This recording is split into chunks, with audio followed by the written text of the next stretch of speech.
Page. मैं हूं आशीष सिन्हा। आज हम बात करेंगे फतवा को लेकर।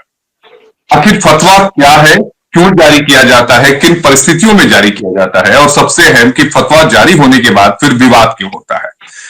जो मैंने पढ़ा, अलग अलग जो रिसर्च मैंने किया, उसमें मुझे ये मिला कि फतवा इस्लाम धर्म से जुड़ा एक धार्मिक निर्णय या राय होता है। यह किसी इस्लामिक विद्वान या फिर मुफ्ती द्वारा किया जाता है। फतवा शरिया के आधार पर किसी खास समस्या के संदर्भ में दिया जाता है, जब कोई व्यक्ति इस्लामिक अदालत के सवाल के जवाब में ही जारी किया जाता है। जो मैंने पढ़ा, जो रिसर्च की है। लेकिन इसी पर बातचीत करने के लिए हमारे साथ दो खास मेहमान हैं। हमारे साथ नाज़िया इलाही खान जी हैं, वरिष्ठ वकील है, इस्लाम की जानकार है, और हमारे साथ हाजी नाजिम खान है, प्रवक्ता है पीस पार्टी। सबसे पहले नाज़िया जी, मैं आपके पास आना चाहूंगा। नाज़िया जी, फतवा क्या है और इसको लेकर विवाद क्यों? सबसे पहले तो नमस्कार, वंदे मातरम, हर हर महादेव। आशीष जी, फतवा अल कुरान के सूरह निसा वर्सेस 127 में उसका पूरा एक्सप्लेनेशन है। और फतवा कभी भी दिया नहीं जाता है, कभी भी नहीं। फतवा मांगा जाता है। जब सपोज के मैंने लिपस्टिक लगा के रखी और मैंने जल्दीबाजी में नमाज पढ़ लिया, या सपोज के मैं रोजे में हूं और मैंने गलती से अपना सलाइवा मैंने गल्प कर लिया, या मैं रोजे में ही हूं और मुझे पीरियड्स हो गया, तो मुझे पूछना पड़ेगा कि ये रोजा आधा जो मैंने रखा है उसको मैं पूरा कर लूं या इसको यहीं पर मैं ब्रेक कर दूं। तो ऐसी चीजें जो हम कारी से, उलमाए दीन से, हाफिज कुरान से, इस्लामिक स्कॉलर से जो हम पूछते हैं, वो जो हमें मशवरा देते हैं, तो फतवा is a kind of suggestion. अब अल्लाह तबारक ताला को 1450 साल पहले तो ये पता नहीं था कि कांग्रेस को वोट करने के लिए फतवा जारी करना पड़ेगा, आम आदमी पार्टी को वोट करने के लिए फतवा जारी किया जाएगा, और फतवा जारी करके हुक्का पानी बंद करवाया जाएगा अगर कोई व्यक्ति बीजेपी को वोट करता है, या भगवान राम की प्राण प्रतिष्ठा में अगर कोई चला जाता है तो उसके लिए फतवा जारी होगा। अब 1450 साल पहले अगर अल्लाह तबारक ताला को पता था कि भगवान राम मंदिर बनेगी और उसमें प्राण प्रतिष्ठा होगा, तो मुझे तो लगता है कि भाई भगवान राम की तो मैं भक्त हो चुकी हूँ।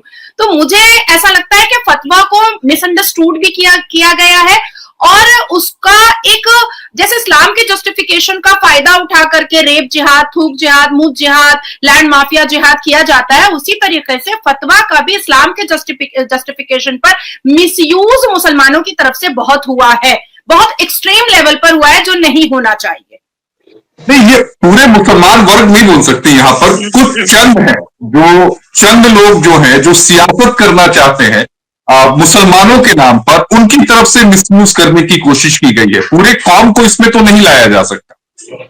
देखिए आशीष जी, मैं बहुत क्रिस्टल क्लियर कहूंगी कि अगर वाकई में मुसलमानों को ऐसा लगता है कि चंद ऐसे लोग हैं जो अपनी सत्ता की लालच में, जो अपनी लग्जरियस लाइफ की लालच में, जो अपने धन दौलत को जमा करने के लालच में उनका मिसयूज कर रहे हैं, तो उन्हें खामोश तो अब नहीं रहना चाहिए, बल्कि रोड पर आना चाहिए, विरोध करना चाहिए। अब जैसे मौलाना तौकीर जब भी कहता है कि अब हम रोड पे आ जाएंगे, अब हम रोड पर उतर जाएंगे, अब हम आंदोलन करेंगे, तो हमारे जो पसमानदा मुसलमान हैं वो तो पत्थर और चप्पल लेकर के चले ही जाते हैं ना मस्जिद अल्लाह का घर बचाने के लिए। कहाँ उनके मुंह से निकलता है तौकीर तुम्हारी बीवी कहाँ है, तुम्हारा बेटा कहाँ है। शाहीन बाग में सीए के खिलाफ में जो हिजाबन बैठी थी, आपको हाजिर भाई एक बार सुनिए, तो फिर मैं हाजी भाई आपको बताता हूं। सुनूंगी। जब शाहीन बाग में सीएए के विरोध में जब हिजाबन बैठी थी, तो वहां पर तौकीर की बीवी कहां थी, बुखारी की बीवी कहां पर थी, वहां पर अवैसी की बीवी कहां पर थी। अभी हालिया में संबल में जो पत्थर और चप्पल की बारिश हुई थी मस्जिद अल्लाह का घर बचाने के लिए, उसमें अवैसी का बेटा कहां पर था, उसमें बुखारी का बेटा कहां पर था, वहां पर शहजाद नुमानी का बेटा कहां पर था, स्वरा भास्कर का हस्बैंड कहां पर था? नहीं था, सब मर गया था क्या? या जानबूझ करके गरीब मुसलमानों के हाथ में पत्थर और चप्पल दे करके उनके मुस्तकबिल को खराब करने का तरीका था, उनके करियर को खराब करने का तरीका था, उनके हाथों से क्रिमिनल एक्टिविटीज करा करके उनको कानून की नजरों में क्रिमिनल घोषित करवाने का तरीका था। क्योंकि ऐसा जब विरोध होता है तो मैं तो नहीं देखती हूं कि वहां पर अवैसी की बीवी आकर के खड़ी हो जाती है, या अवैसी का बेटा आकर के खड़ा हो जाता है, या अवैसी की बहू आकर के खड़ी हो जाती है। तो मुझे ऐसा लगता है कि अगर मिसयूज हो रहा है, और अल कुरान तो सब सारे मुसलमानों के घर में होता है, निकालो और पढ़ करके देखो कि क्या चीज गलत है और क्या चीज कोई मिसअंडरस्टैंड करवा करके आपका फायदा उठा रहा है। हाजी जी कुछ कहना चाह रहे हैं, हाजी जी। हाँ आशीष जी, देखिए सबसे पहले तो मुझे नाजिया इलाही जी की एक बात पर बड़ी आपत्ति हुई। इन्होंने कहा कि 1400 साल पहले अल्लाह को पता नहीं था। इस तरह की वाहियात बात इन्होंने नाजिया इलाही जी ने कही है। मुझे बड़ी आपत्ति है इनके इन शब्दों पर। सुन लीजिए नाजिया इलाही जी, जब मैंने आपको सुना ना, सुन लीजिए, आपने बहुत ही नाजिया जी एक बार सुन लीजिए, एक बार हाजी जी को सुन लीजिए, एक बार सुन लीजिए फिर आप जवाब दीजिएगा। कबूल नहीं है। आपने देखिए अल्लाह का जिक्र करा, ऊपर से आपने ये कहा कि अल्लाह को मालूम नहीं है। अरे भाई आज आप बैठिए, राजी खुशी बैठिए, ये अल्लाह की नियामत है जो आप बैठी हुई है, और हाजी नाजिम में आपसे बात कर रहा है, ये अल्लाह का ही करम है। और रही बात ये कि जिस तरीके से अभी आपने यहाँ पर फतवे की बात करी है, यहाँ पर बहुत सारे आपने एलिगेशन लगाए, तो मैं आपको एक चीज बता दूं कि जिस तरीके का माहौल आप मजहब इस्लाम के खिलाफ लेकर आ रही है वो बिल्कुल गलत है। आपकी जो सोच बिल्कुल मजहब इस्लाम के खिलाफ है। तो मैं तो ये कहता हूँ कि सुन लीजिए, जो फतवे की बात होती है शायद मुझे लगता है उन्होंने जिनको आप नाजिया इलाही जी, आप पे आपकी बातों को देखकर शायद मुझे लगता है कि शायद आपकी बातों को देखकर फतवे की बात आ जाएगी। नहीं सुन लीजिए नाजिया इलाही जी, आपने अल्लाह के खिलाफ बात करी है। हाजी नाजिम को ये गवारा नहीं है। सुन लीजिए, मुझे बड़ी आपत्ति है आपके शब्दों से, आपके शब्दों से बड़ी आपत्ति है, इसलिए आपको माफी मांगनी चाहिए कि आपने अल्लाह के बारे में इस तरीके की बातें करी। अरे आपने अल्लाह के बारे में इस तरीके की बात करी। और रही दूसरी बात, बाबा आदम अलैहिस्सलाम इस्लाम को लेकर आए थे अखंड भारत के अंदर, आपको ये जानकारी है या नहीं? ये व्हाट्सएप यूनिवर्सिटी वाले हैं, और इसका मतलब आपकी मुस्कुराहट से मुझे पता चल गया कि आप व्हाट्सएप यूनिवर्सिटी वाले, आपको इल्म नहीं है। आपको सिर्फ इल्म है मजहब इस्लाम को किस तरीके से बदनाम करना। और आप जवाब दीजिएगा, जवाब ले लीजिए हाजी जी। नाजिया आप कुछ कह रही हैं।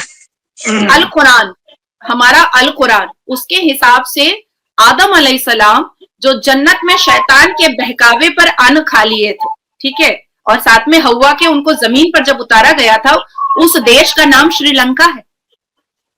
ये अल कुरान कह रहा है। तो ये जो आदम की औलाद हम लोग हैं, अगर हम लोगों को इतना ही डंका पीटना है इस्लाम का, तो हम लोगों को श्रीलंका जाकर के पीटना चाहिए। अरे हम अखंड भारत की बात करेंगे नाजिया जी, अखंड भारत की बात करेंगे। अखंड भारत के अंदर श्रीलंका था, भारत का हिस्सा है श्रीलंका। आप मानती हैं या नहीं ये बता दीजिए? अखंड भारत का हिस्सा था श्रीलंका, हाँ या नहीं ये बताइए? हाजी नाजिम सुन लो, अखंड Bharat is a Hindi word, तुम इसको उर्दू में बोलो ना। अब ज्ञान वापी भारतीय हो, संविधान को मानता हूं। तो देखिए हिंदी तो हमारी मातृभाषा भाई, हिंदी हमारी मातृभाषा है। तो हिंदी में अगर हाजी नाजिम बोल रहे तो आपको दिक्कत नहीं होनी चाहिए। अकलमंदी वाली अगर मैं देखिए अरबी में बोलूंगा तो शायद अभी आप ये कह देंगे कि यहाँ पर देखिए इस्लामिक कानून की बात कर रहे हैं हाजी नाजिम। सुन लीजिए, अगर मैं अरबी में अगर ये शब्द बोलूंगा तो अभी आप कह देंगे कि देखिए हाजी नाजिम भारत के अंदर शरियत कानून लाने की बात करते हैं। अरबी में बात करते हैं तो मैं तो कहता हूँ कि मैं तो भारतीय हूँ भाई। अरे भारतीय हूँ, भारत की मातृभाषा हिंदी है, तो हिंदी में हाजी नाजिम ने अखंड भारत की बात कर दी तो कोई दिक्कत नहीं होनी चाहिए। अरे बाबा, आदम अलैहिस्सलाम को अखंड भारत बनाना था, ये कहाँ पर कुरान पे लिखा हुआ है? बता दो मुझे, आयत नंबर बता दो, सूरा नंबर बता दो। अखंड भारत तो, अरे अखंड भारत तो नाजिया जी, अखंड भारत तो हमारे भारतीय लोगों ने बनाया हुआ। बाबा आदम अलैहिस्सलाम पर जमीन पे आए थे, इस्लाम को लेकर आए थे। आदम अलैहिस्सलाम इससे बड़ा और ज्ञान आपको कहाँ मिलेगा नाजिया इलाही जी? अरे नहीं, ऐसी बात होगी, ऐसी बात होगी जब आप मजहब इस्लाम के खिलाफ बात करेंगे तो माफी मांगनी पड़ेगी आपको। पसंद करे आदम अलैहिस्सलाम को और बीबी हव्वा को अखंड भारत बनाना था, ये कुरान में कहां पर लिखा हुआ है मुझे बता दो। अरे सुन लीजिए, आप तो कुरान की बात करें, पूरे कुरान के अंदर संपूर्ण मानवता के कल्याण की बात है। सुन लीजिए, मैं तो कह रहा हूं कुरान के अंदर संपूर्ण मानवता के कल्याण की बात है पूरी दुनिया के। अरे नाजिया इलाही जी, संपूर्ण मानवता के कल्याण की बात है कुरान के अंदर है। और अखंड भारत जो है, ये सुन लीजिए, ये अखंड भारत जो है हमारे अपने देश के जो नागरिक है उन्होंने भारत को अखंड भारत बनाया। भाई अखंड भारत तभी तो बना, अरे बनाया ना। अरे आप पढ़ो तो सही नाजिया इलाही जी, बता दो ना आयत नंबर, तुम बता दो, तुम बता दो। अरे नाजिया इलाही जी, मैं तो कुरान के मुताबिक ये कह रहा हूँ कि बाबा आदम अलैहिस्सलाम दुनिया में मजहब इस्लाम मेरा। अरे आप मानती नहीं है मजहब इस्लाम को? मानती है हाँ या नहीं? सिर्फ नाजिया इलाही ये बताइए। अरे सुन लीजिए, मैं तो कह रहा हूँ पूरा कुरान संपूर्ण मानवता के कल्याण के लिए बना है। अब मैं ये कह दूं कि नाजिया इलाही के बारे में कुरान के अंदर लिखा है, अच्छा, तो जो भी नाजी हाजी के भाई, नाम से होगा। हाजी भाई, क्योंकि बात बात यहाँ पर धर्म की हो गई, मैं फतवा पर शुरू किया था डिबेट। एक कॉन्सेप्ट जो आजकल चल रहा है, जिससे युवाओं को भटकाया जा रहा है, 72 हूरों का कॉन्सेप्ट। मैंने बहुत सुना है, लेकिन मैं इसके बारे में जानता नहीं हूं। जरा ये बता पाएंगे कि 72 हूरों का कॉन्सेप्ट क्या है, क्यों युवाओं को भटकाया जाता है और ये कहा जाता है कि भाई 72 हूरें आपको मिलेंगी? हाँ क्या ऐसा आशीष कुछ है भाई, क्या? हाँ आशीष भाई, ये उसी तरीके से जिस तरीके से 1000 अप्सराएं मिलने का वादा किया गया था। और देखिए, जब 1000 अप्सराएं मिलने का वादा हुआ है, तो 72 हूरों का मतलब यह है कि देखिए, जो इंसान अपने दुनिया के अंदर नेक काम करके जाएगा, हाजी नाजिम से नाजिया इलाही जी को परेशानी नहीं होगी, आशीष भाई को परेशानी नहीं होगी। तो ये मेरे अपने कर्म है, जो भारत के, जो मैं दुनिया में जीते जी करके जाऊंगा, फिर मेरे कर्म के आधार पर ही मुझे उसका फल मिलेगा। अगर मैंने अच्छे कर्म किए होंगे, तो मुझे, जो आप 72 हूरों की बात कर रहे हैं, तो वो मुझे अदा होंगे। लेकिन 72 हूरों की मलिका मेरी अपनी शरीके हयात होगी, उसके बाद 72 हूरों का नंबर आता है आशीष भाई। मतलब 71 कोई और होगी? नहीं, 72 हूरे होंगे और 73 मेरी शरीके हयात, जो उनके सर के आपकी एक शरीके हयात। अच्छा, यहां पर मान लीजिए कि आपने 4 शादी की है, तो फिर वो 4 काउंट होंगी? क्या होगा? एक काउंट किया जाएगा? नहीं, मैं समझ नहीं पा रहा हूं, मैं इसलिए समझना चाहता हूं, मैं नहीं समझ पा रहा हूं। आपने चूंकि कहा कि आपकी शरीके हयात, जैसे मेरी पत्नी है तो वो एक ही है, तो मैं तो एक काउंट करूंगा। लेकिन कई आप लोगों में चूंकि ये मान्यता है और आप लोग 4 शादियां कर सकते हैं, तो क्या चारों को काउंट किया जाएगा या उनमें से एक होंगी प्लस 72? हाँ देखिए आशीष जी, आपने सवाल बड़ा गंभीर सवाल करा, लेकिन उसका जवाब मैं आपको दूंगा। देखिए, आपने कहा कि 4 शादियां। देखिए, आज का युग है, यहाँ पर तो एक शादी करके ही आदमी खुश रहता है, 4 शादियों का तो मतलब नहीं। लेकिन जब आपने 4 शादी की बात करी, तो मैं ये कहना चाहता हूं, देखिए, हमारी 4 उंगली, 5 उंगली है, 4 उंगली में आप देखेंगे किस साइज की है, सबका अपना अपना महत्व है, सबको अपने अपने महत्व के आधार पर उनको जिम्मेदारी मिलती है। जो 72 हूरे जो होंगे, उन चारों के नीचे रहेंगे उनके दासियां अपन के, जो उनके खिदमत में रहेंगे। तो 72 हूरों का कंसेप्ट है। लेकिन जो सबसे ज्यादा अव्वल होंगे, मान के चलिए हाजी नाजिम को तो सबसे ज्यादा अजीज मेरी शरीके हयात है, लेकिन मैं बराबर अपने जो है उनको बराबर का हक दूंगा। मतलब ये नहीं कि एक को तो मैं हक बराबर दे रहा हूं, दूसरे को मैं डाउन कर रहा हूं, ऐसा नहीं है। बराबर का हक। हाजी भाई, आपके जवाब से सवाल निकलता है, इसका मतलब ये माना जाए कि जो शरीके हयात को आप जो स्थान देंगे, वही उन 72 हूरों को भी देंगे? देखिए, 72 हूरों का अलग मसला है, जो शरीक हयात है मैं वही समझना चाह रहा हूँ। एक्चुअली देखिए, मुझे पता नहीं है, इसलिए मैं समझना चाह रहा हूँ। नाजिया भी है, आप भी हैं, ताकि अगर मुझसे कभी कोई पूछता है, क्योंकि लगता है कि पत्रकार बहुत विद्वान होते हैं, कुछ जगहों पर हम नहीं हो पाते, इसलिए मैं समझना चाहता हूँ आप जैसे लोगों से, नाजिया जैसे लोगों से, कि अगर हमसे कोई सवाल पूछे तो हम क्या जवाब दें। तो इस डिबेट के माध्यम से न सिर्फ हम दर्शकों को बता रहे हैं, बल्कि अपने लिए भी ज्ञानवर्धन कर रहे हैं कि हम क्या कहेंगे। मैं इसीलिए जानना चाह रहा था।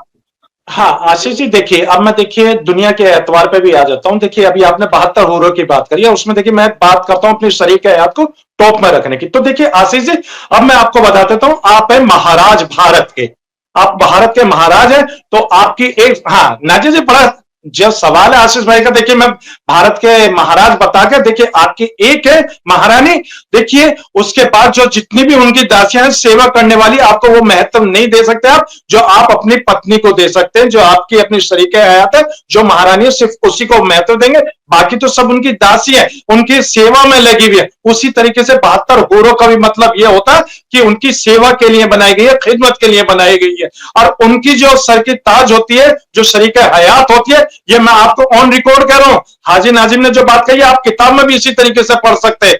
और रही बात यह कि जब बात आती है फतवे की, अब देखिए मैं फतवे के ऊपर भी, तो फतवा होता है मुस्लिम कम्युनिटी के लिए उनका पर्सनल, कि मान के चलिए किसी महिला को या किसी शख्स को किसी की परेशानी हुई, तो वो फतवा यानी कि वो लिखित में देगी, या वेबसाइट पे वो बताएगी कि मुझे इस चीज के लिए फतवा चाहिए, तो लिखित में ही फतवे का जवाब आता है, और उस फतवे से उनकी परेशानियों का हल करा जाता है, ना कि उनको परेशान किया जाता है, उनको समाधान बताया जाता है। नाजिया कुछ कहना चाह रही बहुत देर से। नाजिया जी आशीष जी, सबसे पहले तो मैं बता दूं कि जो मुसलमान सुन्नत रसूल के फॉलोअर हैं और अल कुरान, अल्लाह तबारक ताला की लिखी हुई अलहामी किताब अल कुरान के फॉलोअर हैं, वो कभी भी 72 वर्जिन हुरों के कॉन्सेप्ट से गुमराह हो ही नहीं सकते हैं, क्योंकि हमारे पूरे अल कुरान के 30 पारा के किसी भी आयत में और किसी भी पारा में 72 वर्जिन हुरों का कहीं पर कोई जिक्र है ही नहीं।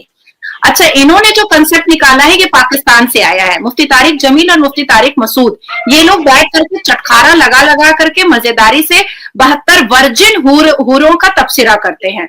मुफ्ती तारिक जमील और मुफ्ती तारिक मसूद इसी चीज के लिए बड़े फेमस भी हैं, इंडोनेशिया में, पाकिस्तान में, अफगान में। इस एक रीजन से बड़े फेमस है क्योंकि वो 72 वर्जिन हूर 135 फुट की होती है और उसका इतना खूबसूरत जिस्म होता है कि उसके फेफड़े गुर्दे दिखाई देंगे। अब आप सोचिए कि ये टिंगू टिंगू जो होते हैं 6 फुट के, 5 फुट 10 इंच के, 5 फुट 9 इंच के, ये 135 फुट की 72 वर्जिन हूर के साथ करेंगे क्या? ये खबर में सीढ़ी लेकर के जाएंगे।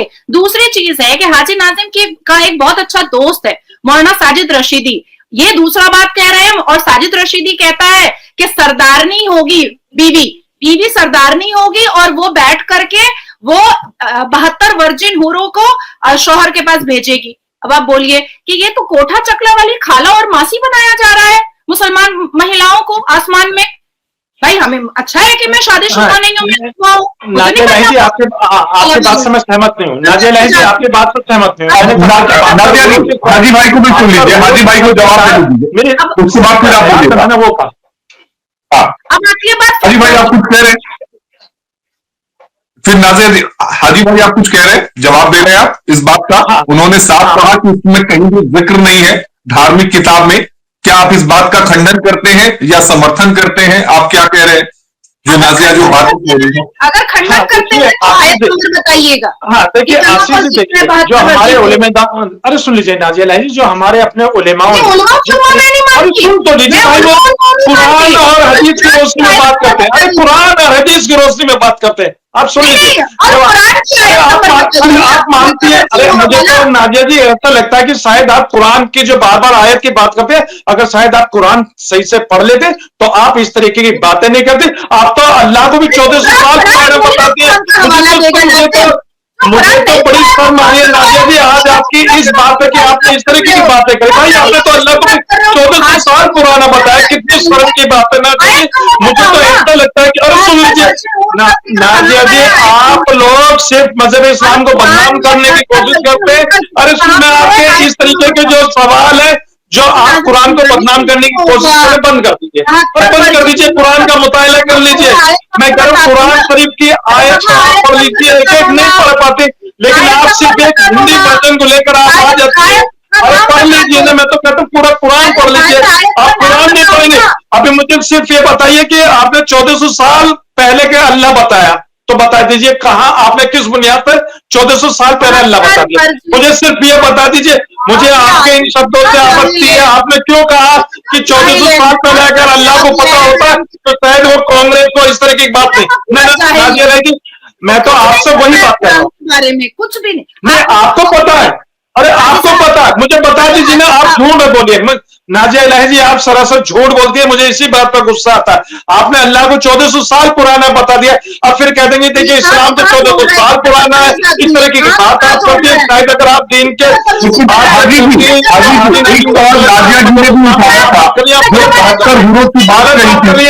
नाजिया इलाही जी, आपको माफी मांगनी चाहिए। कुरान में बताओ।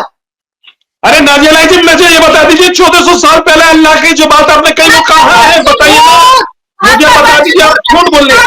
अरे भाई आप झूठ बोल रही है, सरासर झूठ बोल रही है। झूठ का मुखौटा चेहरे से हटाइए, वरना अल्लाह की लानत आप पे ऐसा पड़ेगी तो आप दुनिया के अंदर भी भुगतेंगे। अरे सुन लीजिए, आप दुनिया के अंदर भी भुगतेंगे और आखिरत में क्या होगा? अल्लाह माफ करे आप लोगों को। अल्लाह हिदायत दे नाजिया इलाही जी आपको। जिस तरीके की आप वाहियत बात कर रही है, अल्लाह हिदायत दे कि आप दीन इस्लाम पे चले, आप दीन इस्लाम पे चले। मैं अल्लाह से दुआ करता हूँ कि आप जिस तरीके की बात कर रही है, अल्लाह आपको हिदायत दे, अल्लाह आपको हिदायत दे। बस कुरान में 72 वर्जिन हूर का जिक्र कहाँ पर है? आयत नंबर बता दें बस। मुझे ये बता दीजिए, मुझे ये बता दीजिए अल्लाह 1400 साल पहले की जो बात है आपकी, मुझे ये बता दीजिए ना। उसका जवाब मुझे आपसे चाहिए। अगर शोर होगा तो फिर तो एक दूसरे को सवालों के जवाब नहीं मिल पाएंगे। हाजी जी जो एक पूछ रही है नाजिया जी, उसका आप जवाब दे दीजिए। 72 हाँ वर्षे देखिए मैं, ऊपर हाँ सुन लीजिए आशीष भाई, आयत जो नंबर। देखिए मैं नाजिया इलाही के हर सवाल का जवाब दूंगा, लेकिन मैं इनके सवाल का जवाब देने से पहले मैं इनसे पूछना चाहता हूं कि जो इन्होंने अल्लाह को 1400 साल पहले का कही है उसका मुझे तफसील से जिक्र करके बताएं, और बताइए कि आपने किस बुनियाद पर इस तरीके की बातें कही है। मैं इनसे ये पूछना चाहूंगा, मैं इनके हर सवाल का जवाब दूंगा, पहले ये बताएं जो इन्होंने अल्लाह को लेकर जिस तरीके की बात करी है। मैं बोलूं, नाजिया मैंने जी, कहा, जवाब दीजिए। आशीष जी, मैंने कहा कि ये जो फतवा को लेकर के मिसअंडरस्टैंडिंग क्रिएट किया जा रहा है, और मुफ्ती इलियास साहब पर राम मंदिर की प्राण प्रतिष्ठा में वो विजिट किए थे, तो उनके ऊपर जो फतवा जारी हुआ था, जो इमाम एसोसिएशन के हेड है, तो इस्लाम हमारा 1450 साल पुराना है। हमारी अलहामी किताब अल कुरान 1939 में प्रिंट होकर के हमारे हाथ में आई, ठीक है। तो अगर 1450 साल पहले अल्लाह तबारक ताला को ये पता चल गया था कि भगवान राम का मंदिर बनेगा और प्राण प्रतिष्ठा होगी, तो ये तो मेरे लिए बहुत सौभाग्य की बात है कि अल्लाह तबारक ताला को भगवान राम के बारे में पता था। लेकिन फतवा is just a suggestion and nothing else. मुझे लगता है हाजी जी आपने उसे गलत संदर्भ में ले लिया। नाजिया जी जो कह रही हैं उसके कहने का मतलब ये नहीं था, आपने उसे गलत संदर्भ में ले लिया। अब ये मेरा जवाब बोलिए देने के लिए कि 72 वर्षीय हूद के बारे में अल कुरान की कौन सी आयत में लिखा हुआ है, अगर ये बताया तो मैं इसको पक्का मुसलमान समझूंगी। मुझे नहीं ऐसा नहीं है, मुझे आपको सर्टिफिकेट देने की जरूरत नहीं है। अरे हाजी भाई मित्र है हमारे, आप जिस तरीके की बातें कर रही है, हाजी भाई, हाजी भाई, अरे नाजिया जी एक बार हाजी भाई से जवाब तो ले लेगा। आप मजहब इस्लाम के खिलाफ बात करिए, मुझे डर है कि उलेमाए दीन आप पे फतवा ना दे दें। आप सुन लीजिए, मैं इसलिए ये कहता हूँ कि मैं इसी बात को कहूंगा कि जिस तरीके से मजहब इस्लाम को लेकर आप अभद्र बातें कर रही है, कहीं उलमाए दीन आप पे फतवा ना दे दे। इसलिए मैं कहता हूं उलमाए दीन से कि नाजिया इलाही को अभी बच्ची है, माफ कर देना, क्योंकि वो जानकार नहीं है। अगर जानकार होती, इल्म हासिल होता, कुरान को पढ़े हुए होते, कुरान को मानते, तो इस तरीके की बातें नहीं करती। बड़ी जिम्मेदारी से कह रही हूँ कि अभी वो कोक नहीं बना है जो जिससे मौलाना पैदा होकर के मेरे ऊपर फतवा देगा। और जिस अरे आएगा, आप चिंता मत कीजिए, चिंता मत कीजिए नाजिया इलाही जी, आपकी जिस तरीके की वाहियात बातें हैं, आपकी वाहियात बातों को लेकर बिल्कुल फतवा आएगा आप पे, आप चिंता मत कीजिए। अरे भाई चिंता मत कीजिए, उसको जवाब अरब को देना पड़ेगा। नाजिया जी एक बात बताइए, क्योंकि आप वकील भी हैं, मैंने भी लगभग 19 साल से मैं सुप्रीम कोर्ट ही कवर कर रहा हूं अलग अलग चैनलों में। एक जजमेंट है सुप्रीम कोर्ट का जो ये कहता है कि जो फतवा है उसकी कोई संवैधानिक जो वैलिडिटी है, वैधता है, वो है ही नहीं। इसकी संवैधानिक वैधता ही ना हो तो फिर वो हमारी जो अदालतें हैं उसमें वो फतवा टिकेगा कैसे? और उस फतवे के हिसाब से हमारे कानून को बरकरार रखने वाली जो एजेंसियां हैं, चाहे वो पुलिस हो या दूसरी एजेंसियां हो, वो उस पर काम करेंगी कैसे? एग्जैक्टली। अभी देखिए हालिया में चंद्रबाबू नायडू जी ने अबॉलिश किया है वक्फ बोर्ड को। अब जितने भी मुसलमान हैं वो कह रहे हैं कि चंद्रबाबू नायडू बोल रही हूँ, हमारे जो अलायंस पार्टी के, मैं नाम अभी अचानक से दिमाग से निकल गया, वो हाँ, तो आई एम सो सॉरी। तो उन्होंने अपने राज्य में वक्फ बोर्ड अबॉलिश कर दिया, ठीक है। तो अब मान लीजिए कि मुस्लिम पक्ष जाता है सर्वोच्च न्यायपालिका और कहता है कि वक्फ बोर्ड को बचाना पड़ेगा, पर हमारे संविधान में वक्फ बोर्ड कहीं पर जिक्र ही नहीं है। अब मान लेते हैं एक सेकंड के लिए, क्योंकि हम लोग डेमोक्रेटिक कंट्री में रहते हैं, हम लोग सारे रिलीजन को बहुत रिस्पेक्ट करते हैं। मान लीजिए कि हमारे न्यायाधीश जो हैं और हमारे जो ऑनरेबल जजेस हैं सुप्रीम कोर्ट के, the honourable supreme court of India के, वो कहते हैं कि ठीक है अल कुरान से दिखा दो वक्फ बोर्ड का जिक्र कहां पर है। तो ना ही वक्फ बोर्ड हमारे अल कुरान में है और ना ही वक्फ बोर्ड संविधान में है, तो ये इसको प्रोटेक्ट करेंगे कैसे? ठीक है, ये हो गया। अब फतवा पे आते हैं। फतवा अल कुरान में सजेशन को कहा जाता है। तो ये जो कांग्रेस को वोट कर दो, ये जो नाजिया को बॉयकॉट कर दो, ये जो इसको बॉयकॉट कर दो, मुफ्ती इलियास को बॉयकॉट कर दो, तो अगर हम सर्वोच्च न्यायपालिका चले जाते हैं तो आप सोचिए कि जिस उलमा ने फतवा जारी किया है वो उलमा को मैं मेंटल हैरेसमेंट पर मैं कस्टडी करवा सकती हूँ, क्योंकि फतवा इज नॉट पार्ट ऑफ संविधान। और अगर कुरान से भी आते हैं तो फतवा इज जस्ट अ सजेशन। हाजी जी आपको नहीं लगता ये जो फतवे की व्यवस्था थी, ये व्यवस्था दरअसल मजलूमों के लिए थी, लोगों को इंसाफ देने के लिए थी, ताकि आपको अदालतों का रुख ना करना पड़े। जो इस्लाम के जानकार हैं, जो विद्वान हैं, वही मामले का निपटारा कर ले। चूंकि मैं तो गांव से आता हूं, हमारे यहाँ तो सरपंच ही सभी बातों का निपटारा कर देते हैं, बड़ा ही अच्छा उनका फैसला भी होता है, सभी उसको स्वीकार भी करते हैं। लेकिन आज की तारीख में सियासी पार्टियों के जरिए या सियासत करने के लिए इसका मिसयूज हो रहा है, इससे तो आप इनकार नहीं करेंगे ना? हाँ आशीष भाई, देखिए फतवा जो है, फतवा हमारे अपने जिस तरीके से बात आती है अपनी परेशानियों को हल करने के लिए।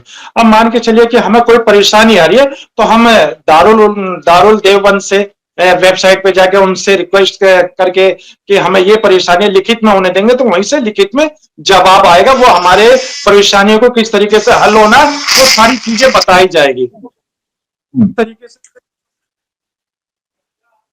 नाजिम भाई को मुझे लगता है कि फोन आ गया। नाजिम भाई हमारे आ गए। नाजिम भाई, आशीष भाई, हमने ये भी देखा, क्योंकि आपने वहां पर फतवे का जिक्र किया, पैसे लेकर भी तो फतवे जारी किए जाते हैं, तो भी तो इनकार नहीं करेंगे ना? हाँ आशीष भाई, देखिए हम लोगों को भी ये पता चला था, लेकिन हम लोगों ने इस की जांच पड़ताल करी गई, तो हम जी, नाजिम भाई का बार बार कनेक्शन चला जा रहा है। नाजिया जी, मैं तो मतलब मेरा सवाल तो अधूरा ही रह गया। मैंने उससे पूछा कि 72 वर्जिन हूर का कुरान में कहां पर जिक्र है, वो तो नहीं बता पाया है। हाँ, मुझे लग रहा है कि शायद उनके पास इसका जवाब ना हो। समय भी हो गया। मैं एक चीज आपको क्लियर करना चाहती हूँ ताकि व्यूअर्स को भी समझ में आए। जितने भी अल कुरान के फॉलोअर मुसलमान होते हैं, वो अल कुरान की आयतें ना जानेंगे हो ही नहीं सकता, ये हो ही नहीं सकता। हमें बचपन से अब तक हर रोज अपने घर में कुरान की तिलावत बामायने करनी पड़ती है। हमारी अम्मा ने कहा है कि 2 लाइन पढ़ो, लेकिन बामायने पढ़ो और समझ कर पढ़ो। तो इसलिए मैंने हाजी नाजिम जी से पूछा, बड़ी इज्जत से पूछा कि 72 वर्जिन हूरों का जिक्र कुरान की कौन सी आयत में है, प्लीज वो आयत नंबर बता दो। इसी सवाल के जवाब के साथ डिस्कशन भी एंड करेंगे। हाजी भाई, आप बता दीजिए, उनका सवाल है, उसके बाद डिस्कशन को एंड भी करते हैं। हाँ देखिए, नाजिया इलाही जी के सवाल का जवाब दूंगा, उससे पहले मैं आपके सवाल का जवाब दूंगा, जो क्योंकि बीच में बात कर दी थी। मैंने ये कहा था कि देखिए, जो फतवा जो होता है वो हमारी अपनी परेशानी को हल करने के लिए, समाधान के लिए फतवा लिया जाता है। तो देखिए, फतवा जो होता है सिर्फ मुस्लिम कम्युनिटी पे होता है, इससे संविधान का कोई लेना देना नहीं है, क्योंकि मुल्क संविधान से चलता है, ना संविधान के अंदर फतवे की कोई वैल्यू है। लेकिन आजकल जिस तरीके से फतवे को इतना प्रमोट कर दिया जाता है कि जी इलेक्शन में भी फतवे का इस्तेमाल होता है, तो इस तरीके का फतवा इलेक्शन में नहीं होना चाहिए। फतवे का सिर्फ इस्तेमाल जो होता है, जो मुस्लिम कम्युनिटी की समस्याएं होती है, उन समस्या को हल करने के लिए फतवे का इस्तेमाल किया जाता है। और रही बात यह कि नाजिया इलाही जी ने जिस तरीके की बात करी है, तो देखिए मैं नाजिया इलाही जी को सिर्फ एक बात ये कह देता हूं कि आप मजहब नंबर सिर्फ बोल दो, सिर्फ आयत नंबर बस, और कुछ नहीं चाहिए मुझे। 72 वर्जिन हूर का आयत नंबर अल कुरान का इस तरीके का करने की जरूरत ना पड़े। और 72 हूरों की क्या, मैं आपको पूरी लिस्ट बता दूंगा, लेकिन मैं अभी सिर्फ आपसे ये कहूंगा आशीष भाई के सामने कि आप कुरान तर्जुमे के साथ आप पढ़िए, आपको हर सवाल का जवाब मिलेगा। मतलब इस्लाम के खिलाफ इस तरीके की बातें करेंगे तो मैं आपके ऐसे बाह्य सवालों के जवाब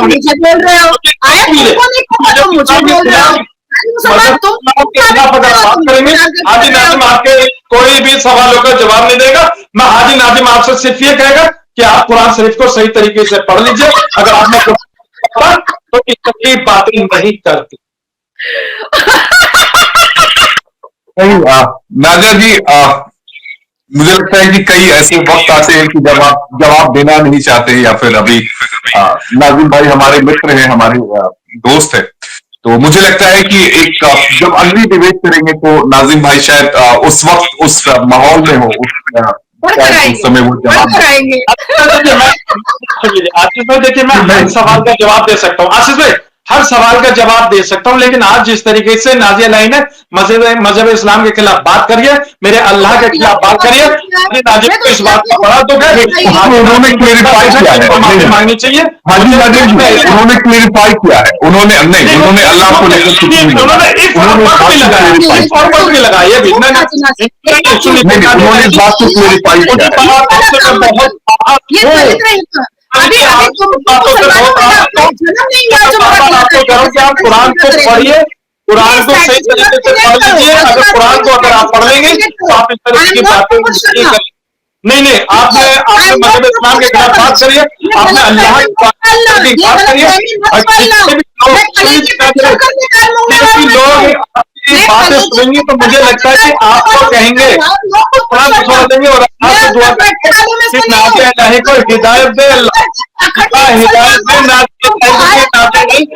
इस्लाम की सही तरीके से बातें समझे और सही तरीके से इस्लाम का प्रचार प्रसार करते हैं। अल्लाह से यही दुआ करता हूँ। होती है तुमको कुरान की मफहूम नहीं पता होती है। अरे नहीं पता, तुमने अपने नाम के आगे से खाजी लगा लिया है बस, पर तुमको नहीं। आप इस तरह की मजहब इस्लाम के खिलाफ बात करेंगे, अल्लाह के खिलाफ बात करेंगे, मैं आपके साथ डिबेट नहीं पता, तुम जाली मुसलमान हो। मुझे लगता है कि नाजिम भाई थोड़ा सा नाराज हो गए। उम्मीद यही होगा। मैंने हिजाब खोल दिया, उसको आयत नंबर नहीं पता, उसको आयत नंबर नहीं पता। वाकई ऐसा है, उसमें कहीं जिक्र नहीं है, जिक्र नहीं है क्या? तो फिर ये कहां से कॉन्सेप्ट कहां से आया नाजिया? ये कहां से कौन लेकर आ गया? कौन इस्लाम के नाम पर मासूमों को बहका रहा है?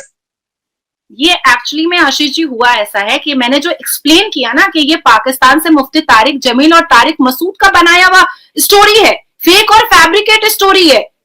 ये कोई 72 वर्जिन नूर है ही नहीं अल कुरान में। हम मुसलमान तो अल कुरान को फॉलो करेंगे ना, तो अल कुरान में तो इसका कोई कॉन्सेप्ट ही नहीं है। तो ये 72 वर्जिन हूर का लस्ट इसलिए मुसलमानों को दिया जाता है ताकि वो अजमल कसब बन जाए, ताकि वो याकूब मेमन बन जाए, ताकि वो बुरहान वानी बन जाए और अपने अपने छाती पर बम लगा करके हिंदुओं को उड़ाए और खुद को भी उड़ा ले, इस संतुष्टि में, इस सेटिस्फैक्शन में कि ठीक है धरती पे हम रहे ना रहे, हमको ऊपर में वर्जिन हूरें मिलेंगी। तो लेकिन एक बात मुझे ये बताइए कि क्या इस्लाम के जानकार या फिर मौलवी जो है उनका कर्तव्य या दायित्व नहीं बनता कि अब तो सोशल मीडिया का जमाना है, आप कम से कम युवाओं को ये चीज कन्वे करिए कि अगर ये इस्लाम का हिस्सा नहीं है तो इसे मानने और समझने की जरूरत नहीं है। कम से कम वो नौजवानों को गलत राह पर जाने से तो बचा पाएंगे। आपने अभी देखा उसकी स्ट्रैटेजी, मैंने जैसे ही आयत नंबर कितनी बार मैंने पूछा होगा, अनकाउंटेबल टाइम, उसने आयत नंबर नहीं बता करके मेरे ऊपर ही एलिगेशन लगा दिया कि मैं इस्लाम के खिलाफ बात कर रही हूँ। और मैंने दोनों बार एक्सप्लेन किया कि मैं इस्लाम के खिलाफ बात कर ही नहीं रही हूं और कर ही नहीं सकती हूँ। ये जो अश्लील वर्ड है 72 वर्जिन हूर, अगर मैं इसको क्लियर कर रही हूं कि ये मेरे अल कुरान में नहीं है, तो ये तो मैं इस्लाम की खूबसूरती ही बता रही हूँ ना कि ये क्रिएट किया हुआ है पाखंडी मुसलमानों का। मैंने तो अपने अल कुरान को क्लीन चिट दिया, इनसे बचाया है मैंने, इस्लाम को खूबसूरत बताया है। तो जब जब कोई भी उठता है मुसलमान और वो फैक्ट बातें रखता है, तो यही जैसे जो अनपढ़ जाहिल मुसलमान होते हैं वो हमारे ऊपर एलिगेशन लगाकर हमें चुप कराने की कोशिश में लग जाते हैं, हमें धमकाने की कोशिश में लग जाते हैं। जबकि इनको करना ये चाहिए कि जो सच्चाई है वो लोगों तक पहुंचानी चाहिए कि भाई ऐसा कुछ है नहीं और ये गलत चीजें आपको बताई जा रही है, आप गुमराह मत हो। And he knows very well Ashish ji कि मेरे ऊपर फतवा जारी अगर कोई किया, अब तक तो हुआ नहीं, लेकिन अगर कोई करता है तो जवाब मुझे देने की जरूरत ही नहीं है। मेरे एंसेस्टर सऊदी अरबिया के हैं, वो जवाब मांगेंगे कि इसके ऊपर फतवा जारी हुआ क्यों। तो ये छाती ही पीटते रह जाएंगे और मेरे पर फतवा कभी नहीं जारी होगा, बिकॉज मैं हमेशा कुरान की आयतों और सूरतों के हवाले से बताती हूँ, यहां तक के वर्सेस नंबर दे करके बताती हूँ मैं। नाजिया जी, आपका अभी जुड़ने के लिए बेहद शुक्रिया। आपने कई चीजों पर रोशनी डाली। उम्मीद है कि अगली बार जब हम मुखातिब हो तो किसी दूसरे इस्लामिक जानकार के साथ बैठेंगे। कुछ ऐसे सवाल हैं जिनके जवाब इस डिबेट में हमें नहीं मिल पाए, लेकिन अगली डिबेट में हम उन सवालों के जवाब तलाशने की कोशिश करेंगे।